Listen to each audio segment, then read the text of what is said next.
All right, so for a couple more practices that you might have with you during your days to use whenever you need. One, maybe you've already incorporated it into your practice, that is tapping. So a lot of times I've noticed for me, I feel like I'm too much in my head, um, and maybe it doesn't feel accessible to really like kind of take my time and slow down and gently squeeze parts of my body if I'm just way too up here. The kind of rhythm of tapping can kind of help me return into my body a little bit and into my breath a little bit. So I've noticed that I often like to use 2 fingers on each hand and maybe tap on my chest. Or maybe I'm crossbody and I tap on my opposite arms. But try it out for you, what works. You might find that full palms, kind of a cupping sensation feels better. Maybe undersides of fingers on chest. If you want to feel that you're going to drop down further into your body, maybe doing some tapping on your thighs. Sometimes I'll use a soft fist and just kind of let my soft fists hit the back of my thighs. But try to get into a connection with your breath as you're doing that, and you might notice that you have a little bit more availability to tune into your breath after you start to come down a little bit from some of that high energy, just with these gentle taps.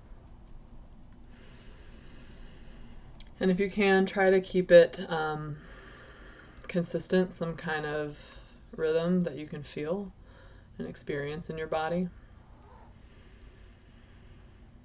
And then maybe once you start to connect with your breath a little bit more, if you are able to, you can have a little bit of stillness. Often I like to go into a somatic hug. Different practitioners have called this different things.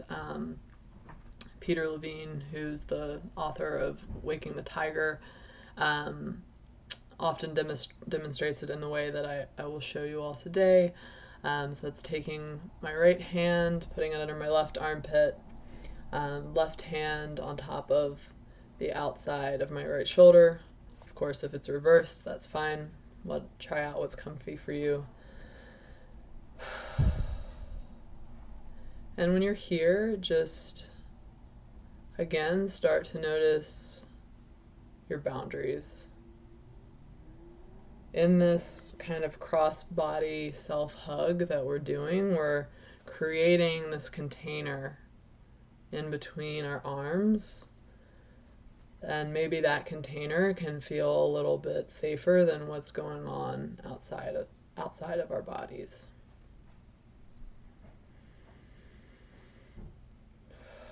So when I'm breathing in this container, I feel a little safer and a little more ease in really filling up my chest, filling up my belly, and making my container pretty big. And, again, see if you can start to release a little bit when you're in this position. So like allowing gravity to be your friend. So allowing your elbows to be soft and drop. Allowing your shoulders to be soft and dropped.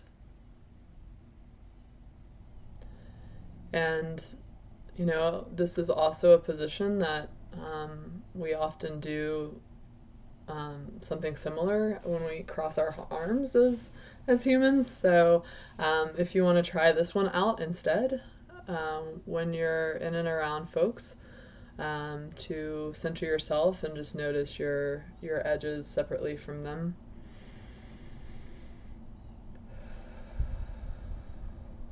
Just taking nice slow breaths, nourishing breath in, letting whatever is not yours flow out, and calling back your energy while you breathe in.